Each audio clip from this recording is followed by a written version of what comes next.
here's the thing. I usually do not like e-bikes that are less than $1,000. They usually are just junkier. They don't have as nice of features to them. They just feel like a poor quality built e-bike. But for whatever reason, this e-bike is pretty dang impressive to me, and it only comes in at $650. So this e-bike has a 750 watt rear hub motor, and it goes all the way up to 25 miles an hour.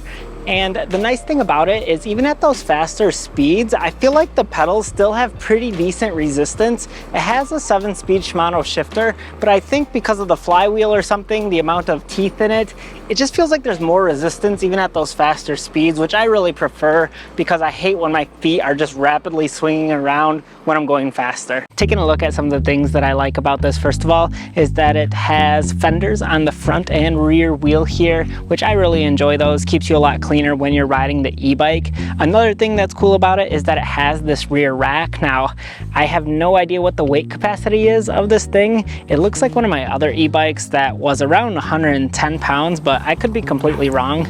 I'm 155 pounds, and it seemed to hold me. So we'll just use that as a reference point. If you're interested in this e-bike, then consider not subscribing. If you're interested in this e-bike, the link will be in the description below. This e-bike also has front and rear headlights. So look at this front headlight here. Front headlights on, and also it has a tail light, which I really like. Both front and tail lights on e-bikes, I feel like that is just an easy thing to add on an e-bike, so I'm glad they added it. And also when you squeeze the brakes, it's gonna glow brighter. So already love that about this e-bike. Now this is something that I really enjoy, and it might be hard to show you because it's really sunny out, but I love the way this display screen looks. It is super nice. I love that it has your energy bar up top, it has your speed, miles per hour right there, and then it has your odometer and your trip right there, and then your pedal assist in the middle, which you can toggle between with this little dial on the left. I think this screen is really easy to read and really easy to understand, and I also like that this is so small and off to the side that it doesn't feel big and clunky when you're actually changing different pedal assist levels. So to me, I really like this setup. It's really clean looking. It doesn't look junky like some of the cheaper e-bike ones. So I actually like the display screen, and I like the control panel off to the side here.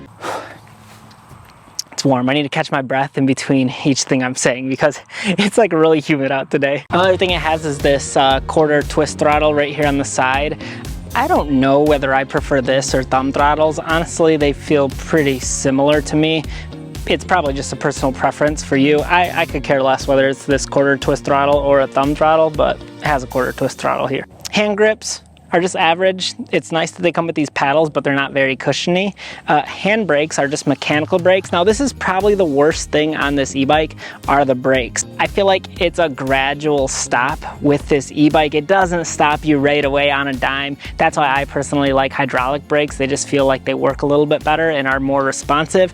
They will still stop the e-bike safely, but just not in as fast of a duration as I would personally prefer. So the brakes are like the worst thing about this, and they're still not even that bad. Another thing that I find very useful is the battery actually. So if you look here closely, if I push the power button on the battery, you're gonna see that it lights up and shows me how much battery life I have. Right now I'm on full, and it has all these different points on here to let you know how much battery life is in it. The reason I find this very useful is when you're charging this battery inside the house, you can quickly see how much it's charged, and you don't have to go bring it out to the garage and put it on your e-bike and turn it on and look at the screen to see your battery life. So that's really nice when you're just trying to store the battery away and you want to keep it at like 75%. It's nice that it has these dots on it to actually give you an indication of what it's at, besides just plugging it into the e-bike.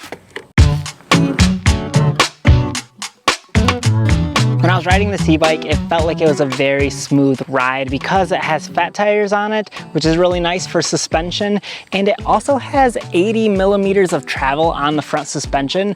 But the one thing about this e-bike that usually cheap e-bikes have very clunky suspension, but this suspension felt very smooth and natural. It didn't feel like a clunky experience. So I don't know what's different about it, but instead of feeling like springy, it actually felt like it absorbed the bumps and not just bounced me over them. Yeah, not bad. A drawback I noticed when I was riding this is actually once you start pedaling, there's a slight delay or a lag from when you pedal to when the motor actually kicks in and starts giving you assistance forwards. So that's something that I noticed. It wasn't a huge gap or a huge delay, but I did notice there was some sort of delay between when I was pedaling and when I zoom, you know. Like I said before, I want to have more complaints about the way it rides and stuff, but honestly, it feels really good. The one thing that is a little bit weird is actually the seat height. It's supposed to be in between 1 and 10, but I keep it like here because that's just like way more comfortable for me. So I'll actually ride with this seat like all the way down like this, because then it just doesn't feel like I'm so high up off the ground. And this just feels a lot more comfortable to me. So I don't know if that's appropriate or not that I ride it beneath even the numbers gap there, but I do. Seems to be fine.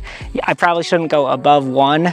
That means the seat might fall out, but going the opposite way, I don't feel like there's any trouble. So that's something just a little bit strange, that I like this riding style better than the numbers they actually listed on there for you to ride. Something I wanted to show you about how this worked is the key actually just like twists to unlock it, and you have to turn the key back to lock it back in place. So don't forget to turn it to lock it in there.